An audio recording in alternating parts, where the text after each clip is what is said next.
30వ వచనం చదువుకుంటాం. ద్వితీయోపదేశ కాండము మొదటి అధ్యాయము మొదటి అధ్యాయం చదువుకుందామండి. భక్తుడైనటువంటి మోషే గారు రాసిన ఈ యొక్క ద్వితీయోపదేశ కాండము మొదటి అధ్యాయము 30వ వచనం చదువుకుంటాం. ఈ విధంగా దేవుని గ్రంథంలో ఉన్నది. మీకు ముందర నడుచుచున్న మీ దేవుడైన యెహోవా మీ కన్నుల ఎదుట. కాబట్టి మన ప్రభు ఎవరు అని ఈ దినం చూస్తే, మన ప్రభు మనం ఎందుకు ఆరాధించాలి అనేటువంటి మాటలు, మరి ఇక్కడ మన ప్రభు ఎవరు, మన దేవుడు, మన ప్రభు అయిన యేసుక్రీస్తు వారు ఎవరు అనేటువంటి మాటల గురించి మరి ద్వితీయోపదేశ కాండం మొదటి అధ్యాయము 30వ వచనములో ప్రభు మాట్లాడుతున్నారు. దానికి పూర్వము మనం చిన్న ప్రార్థన చేసుకుందాం.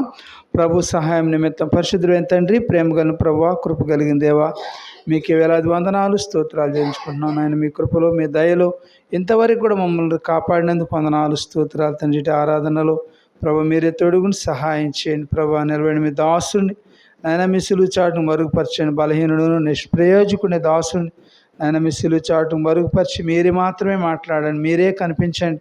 ప్రభు మీరే సహాయం చేయమని, ప్రభా మీరే నడిపింపు, మీకు నడిపింపును, మీ కృపను కోరుకుంటున్నాను తండ్రి. నాయన మీరే సహాయం చేయమని, మీ ధర్మశాస్త్రంలో ఉన్నటువంటి ఆశ్చర్యకరమైన సంగతులు గ్రహించలాగిన మా అనేక మనోనేత్రలు వెలిగించమని సమస్తాన్ని మీ చేతికి అప్పగించుకుంటూ యేసు నామములోనే వేడుకుని ప్రార్థిస్తున్నాం తండ్రి. ఆమేన్.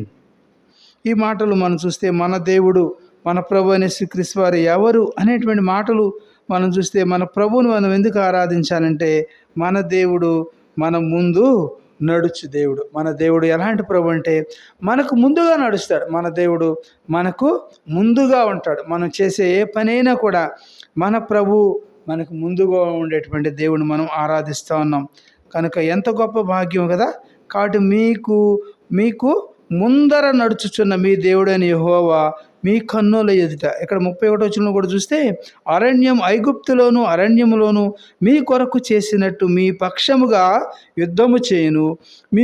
మీరు ఈ చోటికి చేరి వరకు మీరు వచ్చిన మార్గమంతటిలోను మనుషుడు తన కుమారుని ఎత్తుకున్నట్లు మీ దేవుడైన యెహోవా మిమ్మును ఎత్తుకొని వచ్చిన సంగతి మీరెరుగుదనని మీతో చెప్పినాడు. కానీ మన యొక్క దేవుడు మనల్ని ఏ విధంగా నడిపిస్తూ వచ్చాడు, మన దేవుడు మనకి ఎలా ఉన్నాడు, ఎందుకు మన దేవుడు మనం ఆరాధించాలంటే ఇక్కడ చెప్తున్నాడు, అరణ్యములోను అరణ్యములోను కూడా. ఐగుప్తు అనగా లోకములోను, అలాగే అరణ్యములోను మీకు చేసినట్లు మీ పక్షముగా మన దేవుడు ఏం చేశాడంట?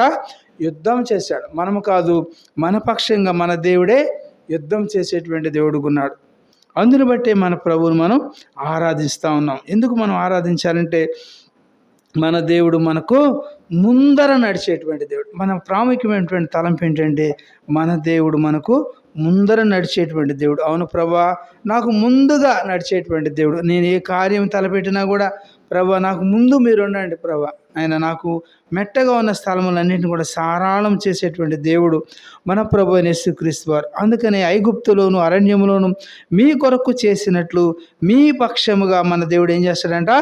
యుద్ధం చేస్తాడు. మన పక్షంగా యుద్ధం చేసేటువంటి దేవుడు. మనకి లోకంలో శక్తి లేకపోవచ్చు, బలము లేకపోవచ్చు, శక్తి లేకపోవచ్చు, ధనబలము లేకపోవచ్చు, అంగబలము లేకపోవచ్చు. అయితే దేవుడు మన పక్షంగా ఉంటే మనకు విరోధి ఎవడంటాడు. కాబట్టి నా జీవితంలో మీ పక్షముగా యుద్ధము చేసేటువంటి దేవుడు మన ప్రభు అయిన యేసుక్రీస్తు వారు. కాబట్టి మన పక్షముగా మన దేవుడు మన పక్షంగా యుద్ధం చేసేటువంటి మన ప్రభువుని మనం ఈ సమయంలో హృదయమారా కూడా ఆరాధించి మన ప్రభువుని మనం గణపరచబద్దులమంటారు. కాబట్టి మన దేవుడు మన పక్షముగా ఇంతవరకు కూడా చేసినటువంటి ఇదే అధ్యాయంలో 3వ అధ్యాయములో కూడా చదువుతాం, 3:22 కూడా చదువుతాం. ద్వితీయోపదేశ కాండము 3వ అధ్యాయము 22వ వాక్యంలో కూడా.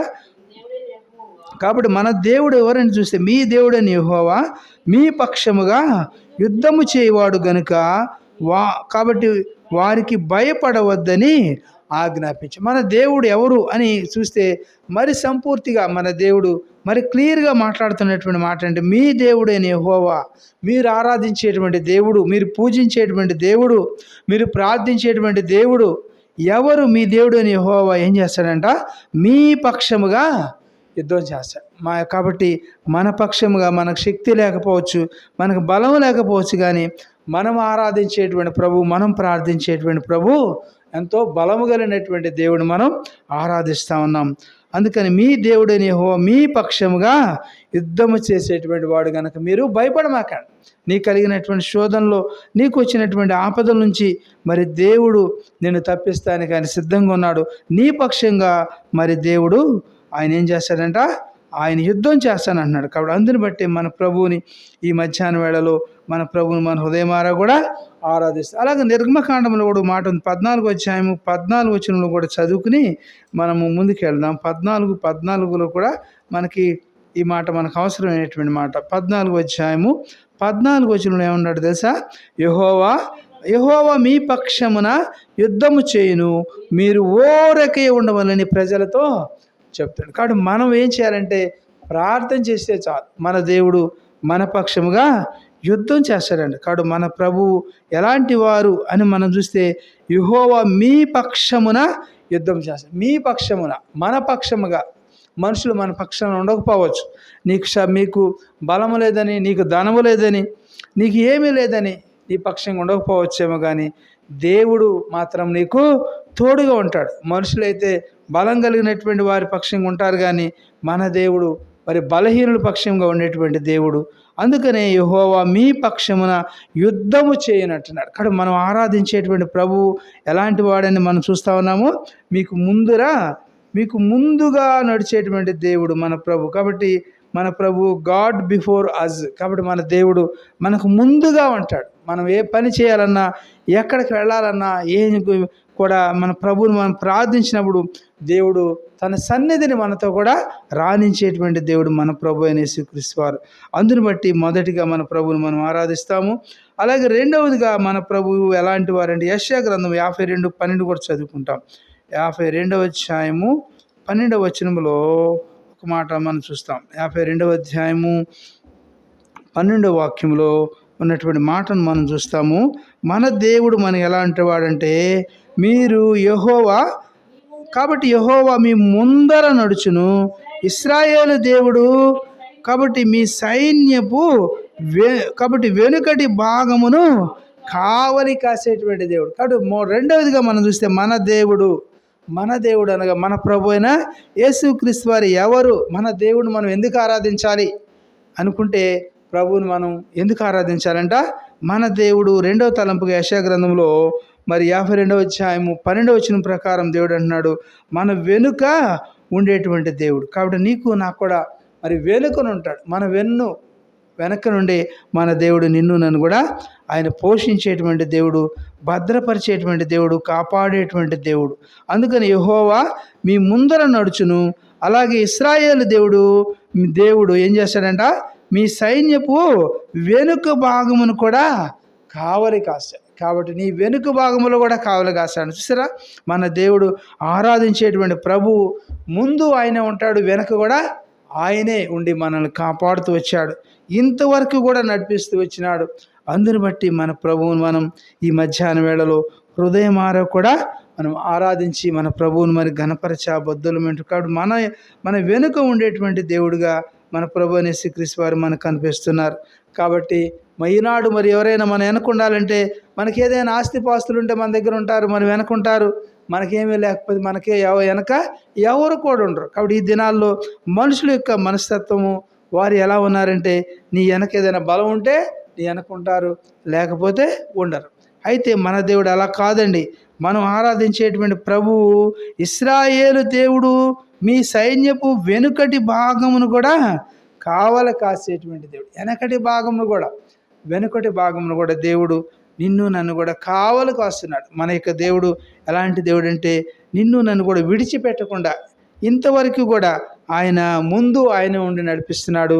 మన దేవుడు వెనుక తట్టు కూడా ఉండి మనల్ని నడిపిస్తున్నాడు. అందుని బట్టి మన ప్రభువుని ఈ మధ్యాహ్న వేళలో హృదయమార కూడా మనం ఆరాధిస్తాం. అలాగే మూడవదిగా మన దేవుడు ఎలా ఉంటే వాడని చూస్తే 18వ కీర్తనలో చదువుకుంటాం.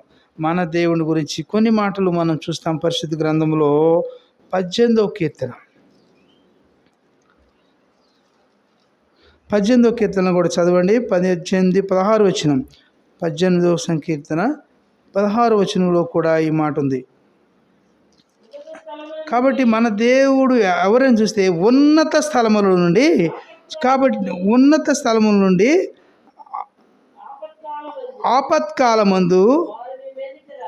ఆపత్కాలమందు వారు నీ మీదికి రాగా యెహోవా నన్ను ఆదు. కాబట్టి ఇక్కడ చూస్తే మనం చదువుకున్నటువంటి మాటలు ఎలాంటి మాటలు చూస్తే 18వ సంకీర్తన 16 వచనంలో రాయబడుతున్నదంటే, కాబట్టి ఉన్నత స్థలముల నుండి చెయ్యి చాపి ఆయన నిన్నేం చేస్తాడంట, పట్టుకుంటాడు. మన దేవుడు మూడవదిగా, మన దేవుడు మన ప్రభు అయిన యేసుక్రీస్తు వారు మన రక్షకుడు, మన ప్రభు, మన రాజు, మనం చేసేటువంటి ప్రభు ఎలాంటి ప్రభు అని చూస్తే మూడవదిగా మన పైన ఉన్నటువంటి దేవుడు, మనకి పైగా కూడా ఉంటాడంట కదా. చూసే 2 తలంపులు చూసాం.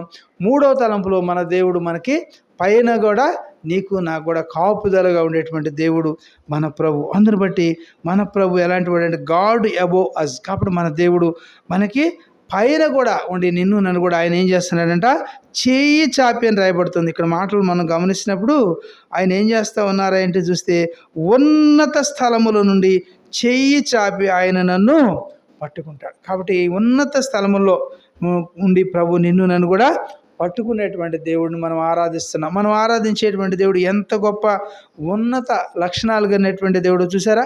కాబట్టి మన దేవుని గురించి ప్రతి వారం కూడా మనం ఆరాధన కొరకే కొన్ని తలంపులు, మనకు దేవుడు ఇచ్చినటువంటి తలంపులు మనం మరి దేవుని యొక్క మాటలు మనం చెప్పుకుంటూ వెళ్తూ ఉన్నాం. అయితే ఈ వారము ప్రభు ఉన్నత స్థలముల నుండి దేవుడు చెయ్యి చాపి ఆయన నన్ను పట్టుకునేటువంటి దేవుడు అంటున్నాడు.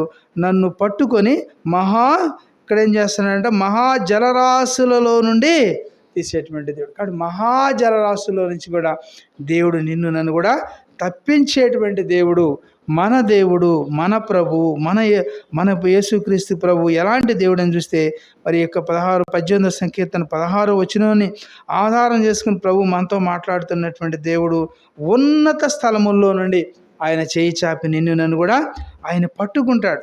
కాబట్టి మనుషులైతే నీవు నేను కూడా జారిపోతుంటే చూస్తూ ఉంటారేమో కానీ మన ప్రభు నిన్ను నన్ను కూడా ఎంత మాత్రం కూడా విడిచిపెట్టడు. ఆయన చెయ్యి చాపి, ఆకాశం నుండి చెయ్యి చాపి నిన్ను నన్ను కూడా ఆయన పట్టుకున్నటువంటి దేవుడు ఉన్నాడు. కనుకని నేటి వరకు కూడా మనం ఈ లోకంలో మరి పడిపోకుండా, జారిపోకుండా, తప్పిపోకుండా ఆ యొక్క ఉన్నత స్థలములో ఉన్నటువంటి దేవుడు తన యొక్క చెయ్యి చాపి నిన్ను నన్ను కూడా పట్టుకున్నటువంటి దేవుడు ఉన్నాడు. అందును బట్టి మన ప్రభువును మనం ఆరాధిస్తాం. అలాగే సంకీర్తనలు కూడా చూస్తాం.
జలముల్లో నుండి, అన్యుల చేతిలో నుండి నన్ను విడిపింపము. కాబట్టి ఎక్కడ నిన్ను నన్ను కూడా అంటే దేవుడు మహాజలముల్లో నుండి, అలాగే రెండవదిగా చూస్తే అన్యుల చేతిలో నుండి నిన్ను నన్ను కూడా మరి ఏం చేస్తానంటే దేవుడు విడిపించేటువంటి దేవుడుగా ఉన్నాడు. నిన్ను నన్ను ఇంతవరకు కూడా ఆయన విడిపిస్తూ, ఆయన రక్షిస్తూ, కాపాడుతున్నటువంటి మన దేవుడు నీకు నాకు కూడా ఎంత కాపుదలనిస్తున్నాడు, ఎంత భద్రతనిస్తున్నాడు, ఎంత క్షేమాన్ని ఇస్తున్నాడో మనం చూసినప్పుడు మన దేవుడు మన పైన ఉన్న దేవుడు, మనకి పైన కూడా ఉన్నటువంటి దేవుడు మన ప్రభు అయిన యేసుక్రీస్తు వారై ఉన్నారు. అలాగే 4వ తలంపుగా చూస్తే మన దేవుడు ఎవరు అని మనం చూస్తే ద్వితీయోపదేశకాండంలోనే 33వ అధ్యాయము ఇక్కడ చూస్తాము. ద్వితీయోపదేశకాండంలో ఈ మాట కూడా మనం చదువుకుంటాం, మన అవసరం కొరకై ఈ మాట కూడా మనం చూస్తాం. 33వ అధ్యాయము ద్వితీయోపదేశకాండంలో 33:27 కూడా చదువుకుంటాము. 33వ అధ్యాయము 27వ వాక్యంలో మనం గమనిస్తే మరి ఇక్కడ ఉన్నటువంటి మాట చూస్తే శాశ్వతుడైన దేవుడు నీకు నివాస స్థలం అంట. మన దేవుడు ఎలాంటి దేవుడు అంట? మన దేవుడు శాశ్వతుడైనటువంటి దేవుడు, నీకు నివాస స్థలము, నిత్యముగా నుండు బాహువులు నీ క్రింద నుండును. ఆయన నీ ఎదుట నుండి శత్రువులను వెళ్ళగొట్టి నశింప చేసేటువంటి దేవుడు. కానీ మన దేవుడు మరి చూస్తే మన దేవుడు ఎలాంటి దేవుడు అని మరి 4వ తలముగా చూస్తే మన దేవుడు మన క్రింద కూడా ఉన్నటువంటి దేవుడు. చూసారా మన దేవుడు ఎలాంటి వాడుగా ఉన్నాడంటే, మరి మన దేవుడు ఇందాక చూస్తే మన దేవుడు మనకు పైన ఉన్నటువంటి దేవుడు ఉన్నాడు. ఇక్కడ చూస్తే మరి ద్వితీయోపదేశకాండంలో మరి 33వ అధ్యాయము 27వ వచనం ప్రకారం శాశ్వతుడైన దేవుడు నీకు నాకు కూడా నివాస స్థలముగా ఉన్నాడు. ఆయన ఎలాంటి వాడుగా ఉన్నాడంటే నీకు నాకు కూడా ఒక నివాస స్థలముగా మనకున్నటువంటి దేవుడు ఉంటున్నాడు. అందును బట్టి మన ప్రభువును మనం ఆరాధించాలి. అందుకని అంటున్నాడు నిత్యుడగు, కాబట్టి నిత్యముగా నుండి బాహువులు నీ క్రింద ఉండును. ఆయన నీ ఎదుట నుండి శత్రువులను వెళ్ళగొట్టి నశింపచేసేటువంటి దేవుడు. కాబట్టి మన దేవుడు బాహువులు నీ క్రింద కూడా ఆ యొక్క బాహువులు అనగా ఆయన చేతులు నిన్ను నన్ను కూడా నీకు నాకు కూడా క్రిందగా ఉండి కూడా నిన్ను నన్ను ఇంతవరకు కూడా మరి పడిపోకుండా, మరి తప్పిపోకుండా, జారిపోకుండా, శత్రువుల చేతిలో పడకుండా దేవుడు నిన్ను నన్ను కూడా తప్పిస్తూ శత్రువుల్ని మరి ఏం చేస్తానంట నశింప చేసేటువంటి దేవుడు మన ప్రభు అయిన యేసుక్రీస్తు వారు. అందుని బట్టి మన ప్రభువుని మనం ఆరాధిస్తాం. కాబట్టి 4వ తలంపుగా చూస్తే మన దేవుడు మన క్రింద కూడా ఉన్నటువంటి దేవుడుగా మనకు కనిపిస్తున్నటువంటి దేవుడు ఉన్నాడు. కాబట్టి మనం ఆరాధించేటువంటి దేవుడు ఎలాంటి గొప్ప దేవుడు అని చూస్తున్నాం. 5వ తలంపుగా మన దేవుడు ఎలా ఉన్నాడు అని చూస్తే మన దేవుని గురించి కీర్తన గ్రంథం 122వ సంకీర్తనలో 2వ వచనం, 122వ సంకీర్తన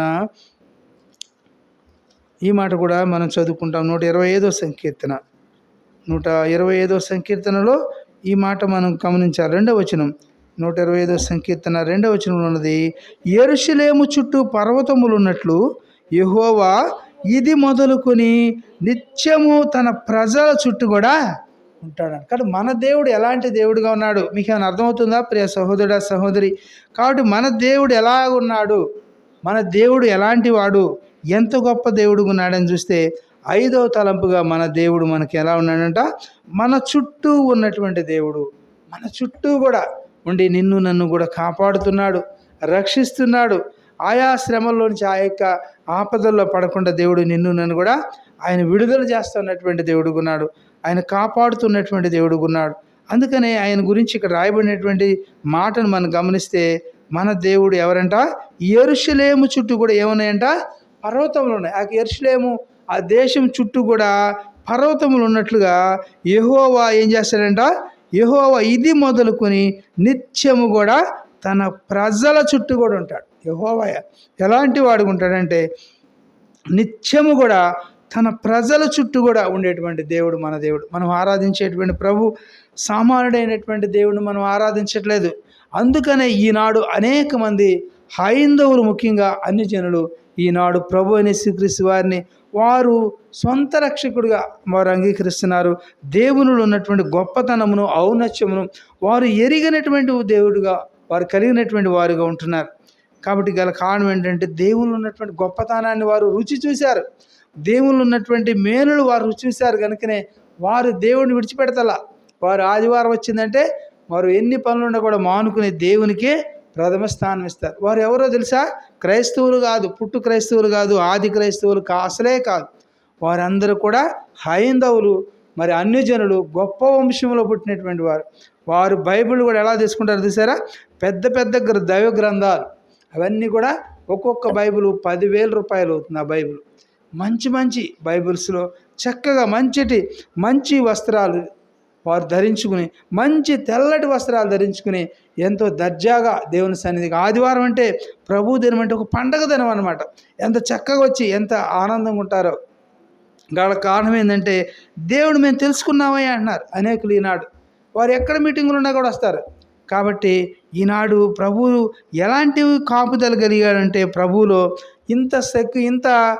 ఇంతగా వారు రక్షించబడకపోతే, ఇంత కాపుదల లేకపోతే వారు దేవుని దగ్గరకు వస్తారంటావా? కాబట్టి దేవుడు వారి జీవితాల్లో చేసిన మేలును బట్టే వారందరూ కూడా దేవుణ్ణి వెంబడిస్తూ ఉన్నారు. వారు ఒకప్పుడు ఎంతగానో విగ్రహారాధన చేసేటువంటి వారు, విగ్రహారాధనకు మొదటి స్థానం ఇచ్చేవారు, మొదటిగా వారే అర్పించేవాళ్ళంట. అయితే వారన్నీ కూడా విడిచిపెట్టేసేసారు. ఆ విగ్రహాలన్నీ విడిచిపెట్టారు. ఆచారాలు, అలవాట్లు, పద్ధతులు అవన్నీ కూడా విడిచిపెట్టి నిజమైనటువంటి దేవుడిని, మన దేవుడు, మన యేసు ప్రభు ఎలాంటి దేవుడు అని చూస్తే, మన దేవుడు ఎలాంటి దేవుడుగా మనకున్నాడంట? యెరూషలేము చుట్టూ పర్వతం ఉన్నట్టు మరి ఇది మొదలుకొని యెహోవా ఏం చేస్తాడంటే నిత్యము తన ప్రజల చుట్టూ కూడా ఆయన ఉండేటువంటి దేవుడు. ఎంత కాపుదల, ఎంత భద్రత. మనకి ఎంతమంది బిడ్డలు ఉన్నా కూడా మన చుట్టూ ఉంటారా? ఒక సమయం వచ్చినప్పుడు వారి పనికి వాళ్ళు వెళ్ళిపోతారు. ఆ సమయంకి వచ్చినప్పుడు తల్లిదండ్రులు కూడా వారు విడిచిపెట్టి వారికి ఉన్నటువంటి ఉద్యోగ బాధ్యతలను బట్టి, మరి అవి ఈ దేశంలో కావచ్చు, మరి పొరుగు దేశాలైనా సరే వారు ఉద్యోగ బాధ్యతలో వెళ్ళవలసిన వారే ఉన్నారు. అయితే మన ప్రభు మనల్ని విడిచిపెట్టేవాడు ఎంత మాత్రము కూడా కాదు. మన ప్రభువు ఎలాంటి దేవుడు అంటే, మన దేవుడు యెరూషలేము చుట్టూ కూడా పర్వతములు ఉన్నట్లుగా యెహోవా ఇది మొదలుకొని నిత్యము తన ప్రజల చుట్టూ ఉంటాడు. కాబట్టి మనం ఆరాధించేటువంటి దేవుడు తన ప్రజలైనటువంటి వారి, తను విమోచించినటువంటి ప్రజలు వారి చుట్టూ కూడా ఉంటాడు. ఎలాంటి ఆపద రాకుండా, ఎలాంటి కష్టాలు రాకుండా వారిని మరి వెన్నుబెట్టి ఉంటాడు. వారి వెనకే ఉండి వారిని కాపాడుతుంటాడు, వారిని భద్రపరుస్తుంటాడు కదా. మనం చదువుకున్నాం కదా మన దేవుడు ఎలా ఉంటాడు అని చూస్తే, ఒకసారి మీకు ఆ మాటలని కూడా జ్ఞాపకం చేసి మనం ఆరాధన చేసుకుందాం. మన దేవుడు మనకు ఎలాంటి వాడుగా ఉన్నాడంటే, మన దేవుడు చెప్పండి, మన దేవుడు మనకు ముందు నడిచేటువంటి దేవుడు అని చూసాం మొదటిగా. రెండవదిగా మన దేవుడు మన యొక్క వెనుక కూడా ఉండేటువంటి దేవుడు అని మన యెషయా గ్రంథంలో చూసాము. మూడవదిగా మన దేవుడు మన పైన ఉన్నటువంటి దేవుడు అని కీర్తన గ్రంథంలో 18వ సంకీర్తన 16వ వచనంలో చూసాము. అలాగే నాలుగవదిగా మన దేవుడు ఎలాంటి దేవుడు అని చూస్తే, మన దేవుడు మన క్రింద ఉన్నటువంటి దేవుడు ఉంటున్నాడు. కాబట్టి దేవుడు నిన్ను నన్ను కూడా ఆయన పోషిస్తున్నాడు, ఆయన భద్రపరిచేటువంటి దేవుడు ఉన్నాడు. ఐదో తలంపుగా చూస్తే మన దేవుడు మన చుట్టూ కూడా ఉన్నటువంటి దేవుడు అని కీర్తన గ్రంథం 125వ సంకీర్తన 2వ వచనంలో ప్రభు మన గమనాన్ని తీసుకొచ్చాడు. కాబట్టి తన ప్రజల చుట్టూ కూడా ఉంటాడంట. తన ప్రజల చుట్టూ కూడా ఉండి వారిని భద్రపరిచేటువంటి దేవుడు, వారిని కాపాడేటువంటి దేవుడు కనుకనే ఈనాడు ఎక్కువ మంది మరి అన్యజనులే ప్రభువుని ఆరాధిస్తూ ఉన్నారు. గల కారణం ఏంటంటే ప్రభువుని వారు ఎరిగారు, ప్రభువుని వారు రుచి చూసినప్పుడు వారు ఎంతగా మేలు పొందుతున్నారు, ఎంత ఆత్మీయంగా, ఎంత క్షేమంగా ఉంటున్నారో కదా. వారన్నిటికీ కూడా, వివాదాలన్నిటికీ కూడా దూరంగా ఉంటారు. వారంతా కూడా దేవుడే చూసుకుంటాడంట. కాబట్టి ప్రభు, ఒకప్పుడు మేము వీటన్నిటికీ ముందుండేవాళ్ళమయ్యా, మా దేవుడిని నమ్ముకున్నాక ఈ దేవుళ్ళు ఉన్నటువంటి గొప్పతనాన్ని మేము తెలుసుకున్నాము అని వారు చెప్తున్నప్పుడు, వారి సాక్ష్యాలు విన్నప్పుడు నిజముగాన ఇంత కార్యం దేవుడు మీలో చేశాడా అనిపించింది. అయితే మెట్టుకు మన యొక్క అంశంలో మనం వెళ్తాము. యెహోవా ఏం చేస్తాడంట? యెహోవా ఇది మొదలుకొని నిత్యం కూడా తన ప్రజల చుట్టూ కూడా ఉండేటువంటి దేవుడు. కాబట్టి ఆయన తన ప్రజల చుట్టూ కూడా ఉంటూ ఆయన నిన్ను నన్ను కూడా నేటి వరకు నడిపిస్తున్నటువంటి దేవుడుగా ఉన్నాడు. అందుని బట్టి మన ప్రభువుని మనం ఆరాధిస్తాం. చివరిగా మరి 2 రాజుల గ్రంథము 6:17 చదువుకుంటాము. 2 రాజుల గ్రంథము 6:17 కూడా చదువుకుందాం. 6వ అధ్యాయము 17వ వచనం. 2వ రాజుల గ్రంథము 6:17 కూడా చదివి సహాయం చేయండి. కాబట్టి ఇక్కడ చూస్తే చదువుతాము, యెహోవా వీడు చూచునట్లు దయచేసి వీని కండ్లను తెరవమని ఎలీషా ప్రార్థన చేయగా యెహోవా ఆ పనివాని కండ్లను తెరవజేసాను గనుక వాడు ఎలీషా చుట్టూను పర్వతము అగ్ని ఎలాగంట అగ్ని, కాబట్టి అగ్ని గుర్రముల చేతను రథముల చేతను నిండి ఉండుట చూశాడంట. కాబట్టి దేవుని యొక్క మహిమను ఎవరు చూశారని ఇక్కడ మరి చూసినప్పుడు ఈ రాజుల గ్రంథం 2వ గ్రంథంలో ఆయన ఏమంటున్నాడంట, యెహోవా వీడు చూచినట్లుగా దయచేసి వీని కండ్లు తెరవమంటున్నాడు. కాబట్టి ఇక్కడ చూస్తే ఎలీషా ప్రార్థన చేస్తున్నాడు. ఆయనకి ప్రార్థన చేస్తూ యెహోవా వాని కండ్లను తెరువ చేసిన గనుక వాడేమంటున్నాడు, ఎలీషా చుట్టూను కూడా పర్వతము అగ్ని రథముల చేతను, రథము ఎలాంటివంట రథముల చేతను నిండి ఉండుట అతను చూసినటువంటి దేవుడు కూడా. కాబట్టి ఈ నా జీవితంలో మన ప్రభు కలిగి ఉంటే దేవుడు మన చుట్టూ ఉంటాడు. కాబట్టి మన దేవుడు మనల్ని విడిచిపెట్టేవాడు కాదు. మన ప్రభు, మనం ఆరాధించేటువంటి ప్రభు, మన దేవుడు నీకు నాకు కూడా తోడై ఉండేటువంటి దేవుడు, మనల్ని నిన్న నేడు ఏకరీతిగా ఉన్నటువంటి దేవుడు. ఆయన చెప్తున్నటువంటి మాట ఏంటంట, ఎలీషా చుట్టూ పర్వతము అగ్ని మరి ఎలాగంట అగ్ని గుర్రముల చేత రథముల చేతను నిండి ఉండట చూశాడంట. కాబట్టి దేవుని యొక్క ప్రత్యక్షతను చూసినటువంటి వాడిగా ఇక్కడ ఆయన సాక్ష్యం ఇస్తా ఉన్నాడు. అందును బట్టి మన ప్రభువును మనం ఆరాధించి మన ప్రభువును మనం ఘనపరచుదాం. అటు విధంగా కొంత సమయం మనం ఆరాధనలో గడుపుదాం, ఆరాధించుదాం.